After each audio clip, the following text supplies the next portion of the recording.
We thought it was interesting that he said some of his best games had been when there were 7, 8, or 9 guys that had been targeted. We had Jack, our researcher, look into it. 8 is the magic number for him, as you see here. When he targets 8 or more receivers in a game, he's 14-2. 7 or fewer, 8-8. That is a pretty big difference, and as you see, the numbers that follow are as well. So, Willie, do you think that he is right and that this approach might actually be better for him as a quarterback? You never want to lose like a top guy. You know, I remember when Detroit lost Calvin Johnson. You never want to lose a player like that can change a game, or you could throw it up and 3 guys be on them and make a big play. But for some quarterbacks, when you're not forced, or the pressure of not getting the ball to one guy, and you could survey the field. I remember when Dak first came in to the league, the one thing that I really liked about him is he looked throughout the defense. He broke everything down. He went to the open guy where the ball was designed to go to. He wasn't trying to force it to any one guy. He took what the defense gave him, and he read his options well. So I think he'll get back to that. He understands that. And it's all about the decision-making now of where he goes with the football. At the time, I think we thought it might have something to do with him being a backup and having chemistry with some of the other wide receivers where Tony was locked in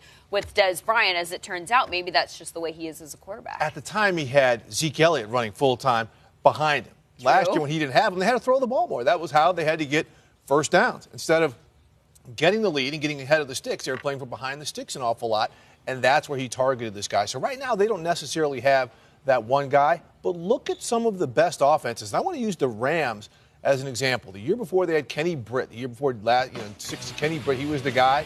Boom, he's gone. They spread it out. They get Robert Woods. You get Cooper Kupp. You add Todd Gurley. Yeah, they had Sammy Watkins here as a big play threat, but he wasn't even close. Yeah, he wasn't even close to being their top receiver. So I think this is what Dak Prescott can do with Allen Hurns, who showed he can have the big play if he comes back from this injury, can also catch and run with the ball. You get Cole Beasley in the slot. Get creative. Really, we were just talking about tight end Rico Gathers and what type of threat he could possibly be if they can mix him in, but also Zeke Elliott catching the ball.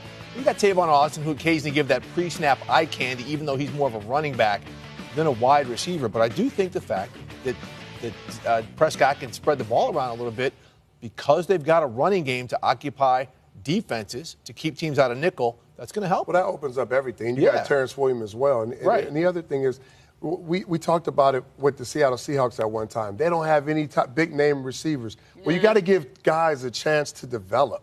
You got to give guys a chance to work within the office to make names for themselves. And talking to Dak, he understands that. Like, we got some really talented guys, and no, they're not superstars yet because they're young. They haven't really had an opportunity. But if they get the opportunity and we throw them the ball and they make big plays like a lot of these guys who come out of nowhere, then, hey, they'll be a big name because of what our offense and what we do within our offense. I think Doug Baldwin is still carrying the chip around from that season He's so in good. Seattle. He's so good, and it's worked too. out well for him.